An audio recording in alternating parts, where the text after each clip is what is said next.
In last week's episode of Soap, Elaine told Danny that if he tried to put an end to their relationship, she would have her father put an end to Danny. Bert ended up agreeing to go to an institution where he can hopefully put an end to his invisibility.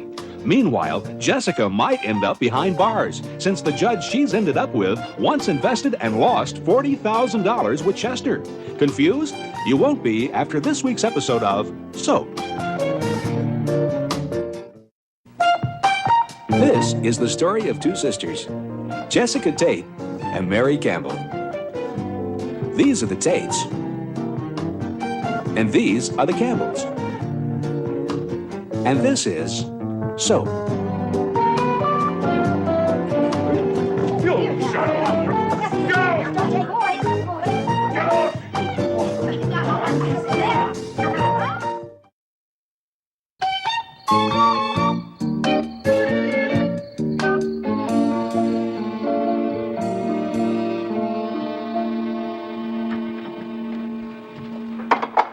I can't believe it. Danny's bringing home a girl. I'm a nervous wreck. Mary, what are you nervous about? Listen, a guy brings home a girl. It's important. It's serious. I don't know. I used to bring him home because I couldn't pay for dinner. I hope she likes us. I hope she's nice. Oh, God, I'm nervous. Mary, wait a minute. You got this all wrong. She's the one being brought home. She's supposed to be nervous, not you. You're right. I'm not being looked over. I'm doing the looking over. Right. I'm the one that has to like her. Right. Then why am I so nervous? Beats me. Doc, there is one thing. This is obviously someone Danny likes a lot. Someone special, you know? So I think we ought to get to know her a little longer before we spring certain things on her. Like what? Like if you get the urge to become invisible, for example. I think that you ought to get to know her before you let her see you do that. Oh, well, yeah, of course. You know, I suppose I shouldn't tell her about being committed next week either. Oh, it's them. It's them. Gee. Hi. Mary, Bert, what are you doing? Open the door. Mary, I hate to be the one to tell you this, but it's a guy. What? It must be contagious. Danny's as gay as Jody. He's with a guy. Bert, what are you talking about? Open the door. Okay, then you'll see. Now, oh, just don't scream. Because I'm in Fruit City. What are you, fruitcake? Get your hands off me. Bert, you loud. Bert, take it easy. He's a bodyguard. What? Yeah, you see, Elaine's father, he worries about her, so she has a bodyguard. And I thought I was overprotective.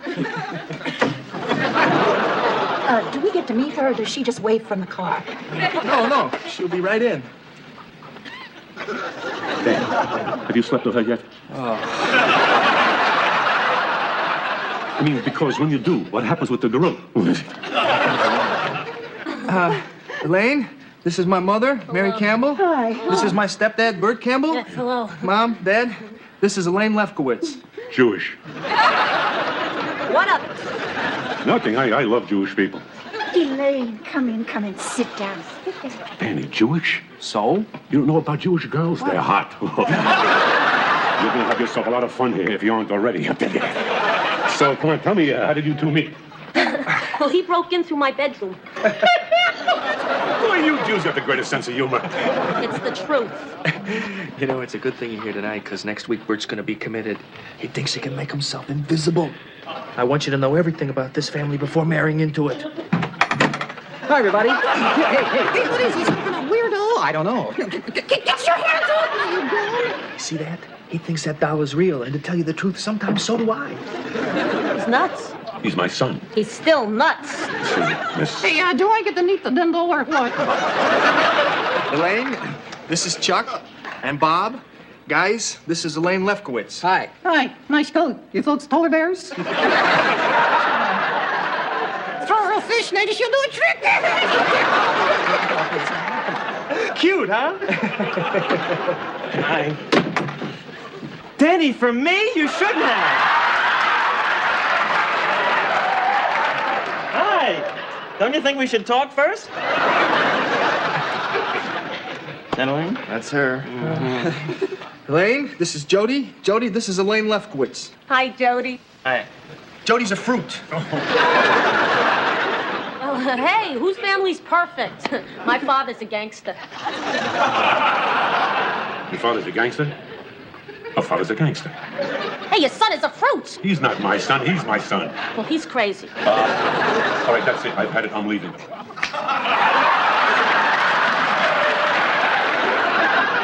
Now he's invisible. Oh, my God, this is a zoo. So, you want to change your mind? Hey, cutie, want to mess around? Excuse me. Can I have your attention, please? I am sure Danny called and told you all to act as strange as possible. But I'm afraid you've oversold it. No family can be this crazy. So, like it or not, Danny's little trick didn't work, and we're going to go ahead with our plans. What plans? Well, you see, Ma, it's, Danny and I are getting married. Oh, wonderful. He'll get a blood test, and the bear will get a rabies shot.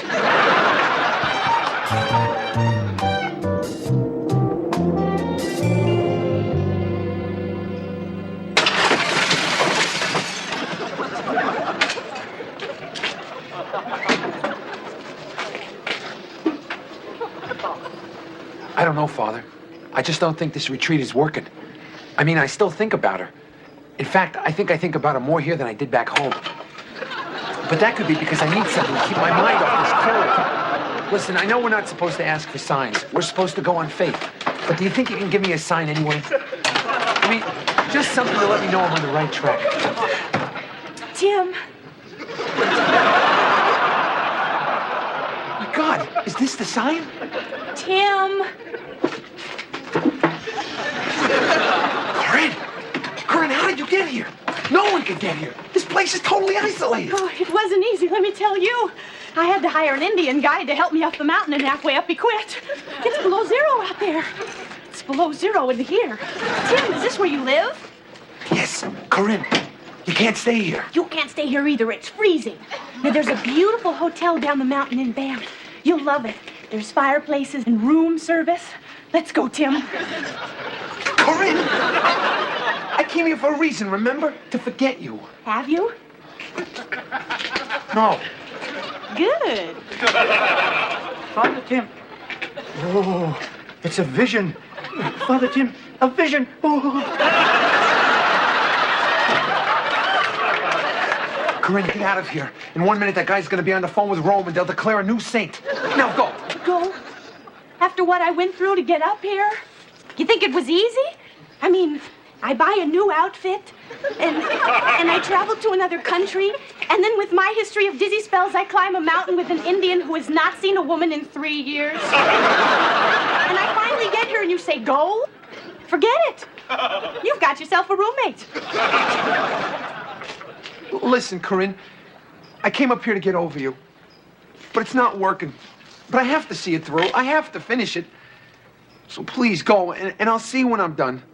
It's not working? No. She smiles.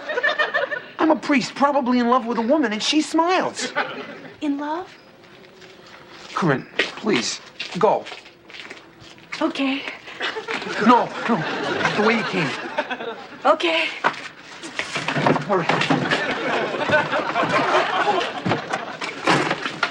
But I'll be down at that hotel. She was here, she was. It was a vision, right, Father Tim? She was a vision, all right.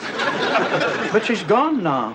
The Lord giveth, the Lord taketh away. Yeah. Maybe I've been on the mountain too long.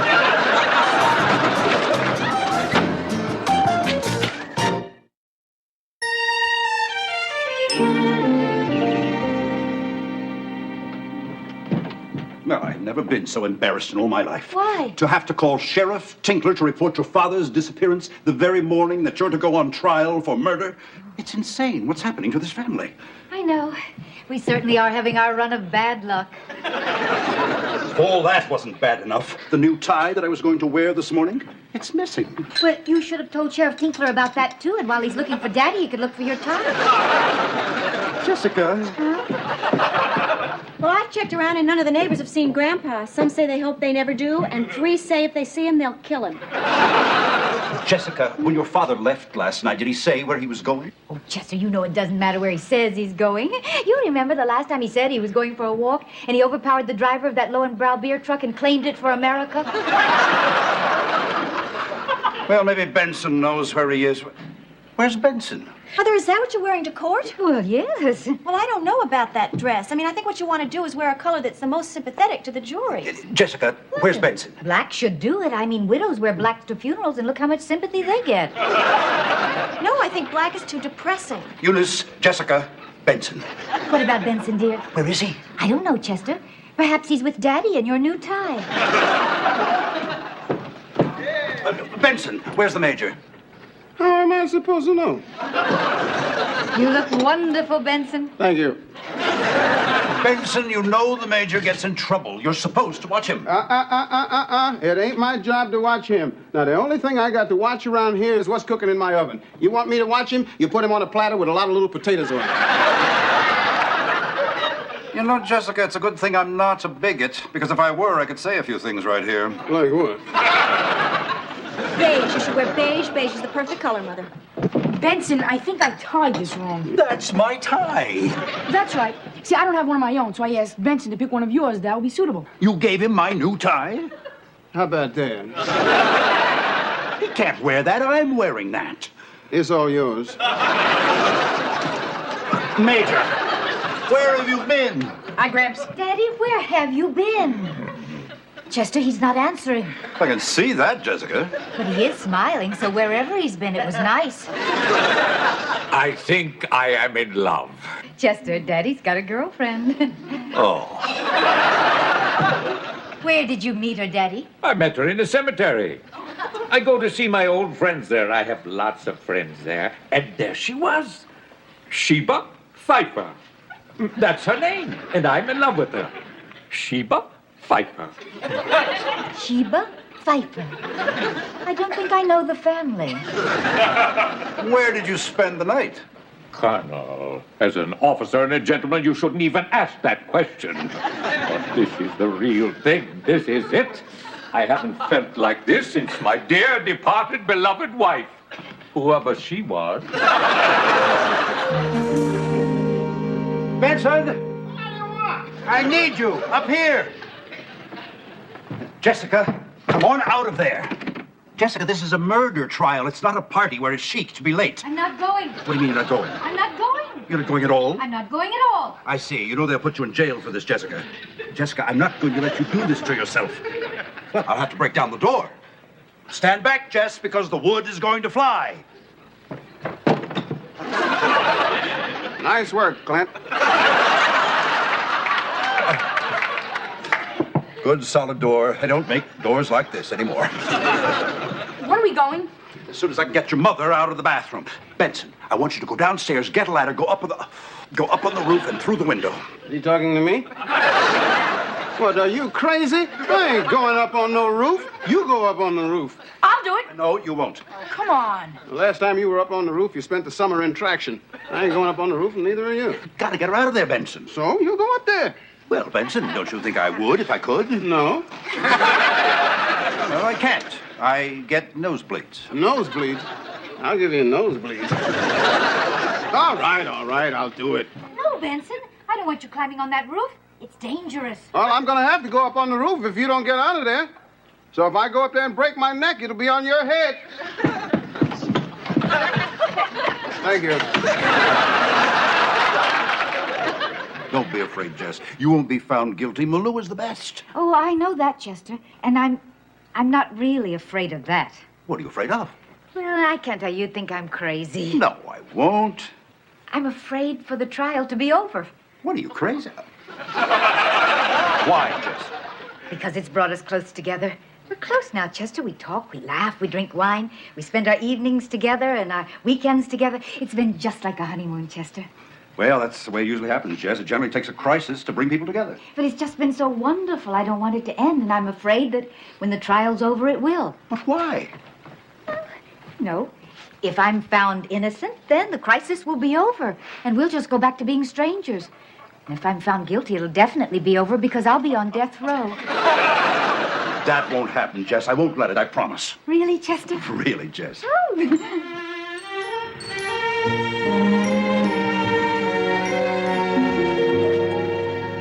Hello, I'm Carol David, Mr. Malou's assistant. And you are? Mary Campbell, this is my husband, Bert. Ah, thank you. And you? Danny. Right. And, Chuck. Chuck? And Law.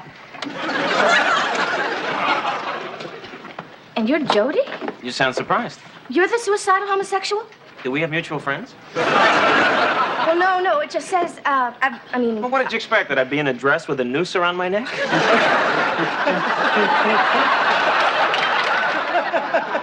I'm sorry, I guess what threw me is you're just so adorable.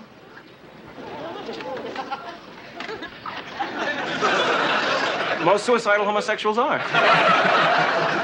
Listen, when court adjourns for lunch, give me a chance to start off on a better foot.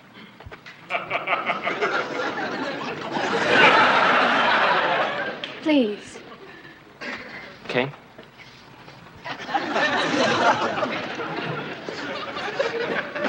Hear ye, the court is now in session with the Honorable Anthony Petrillo presiding.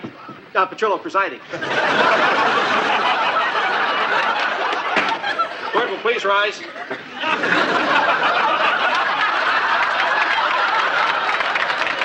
All right, everyone be seated.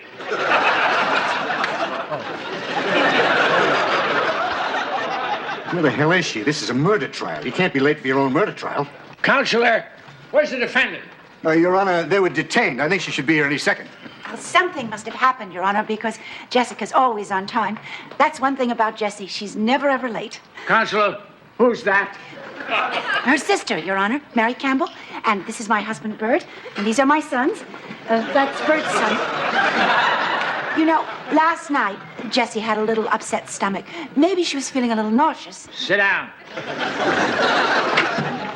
Hello.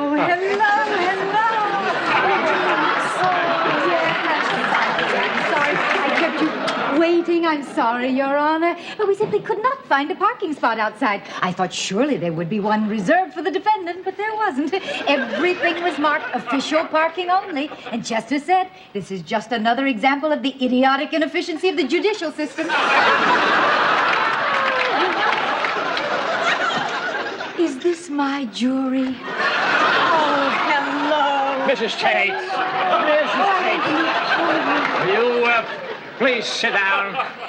Nice outfit. Yeah. What's this for? In case you want to jot something down or write me a note. Why would I want to write you a note? I'm sitting right next to you. Oh, I'll tell you. If I go to Europe in the spring, I'll write you a note. Counselor, are you ready? Yes, Your Honor. Is it all right if I doodle? Yes. Oh, look who's here. Hello, Mr. Franklin. Mrs. Tate, do you realize... Judge, hold that thought 1 minute. We'll get right back to you. Now, don't you think it's silly for all of us to sit at two big tables? I mean, it creates an almost antagonistic atmosphere. Sort of them versus us. Don't you think it would be better if we all sat at one large table? Much warmer and friendlier than... Mrs. Tate, I've endured your stalling tactics long enough. Counselor, please. All right, Mr. Franklin. You can begin your opening statement. Thank you, Your Honor. Ladies and gentlemen of the jury, we have here an unusual case. Unusual in the sense that, this being a small town, the defendant is familiar to most of you. You must, however, I repeat, you must divorce yourself from any previous opinions you may have of the defendant, and instead pay attention only to what you hear in this room. And what you will hear in this room, ladies and gentlemen, is, I'm afraid, a chilling story of how a wife and mother, cold-bloodedly, methodically, and with malice aforethought, committed murder. Oh, a mother? How awful. Yes, ladies and gentlemen, it is true, and I will show you how Jessica Tate, an angry, spurned, frustrated woman, What? with hate in her heart, in cold blood, murdered Peter Campbell. Oh, please.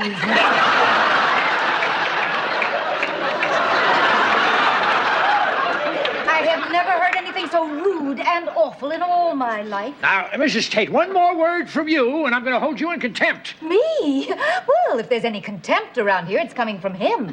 I have never heard anything so contemptible in all my life, and I am not going to stand for it. I'm going.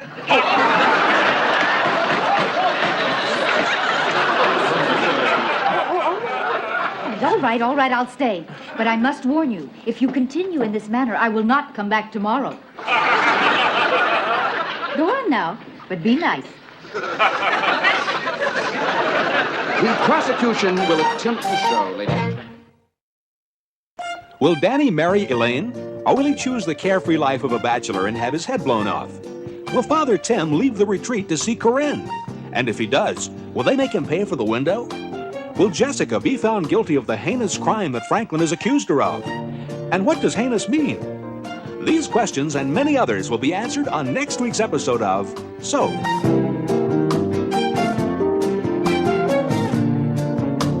Soap is videotaped in front of a studio audience.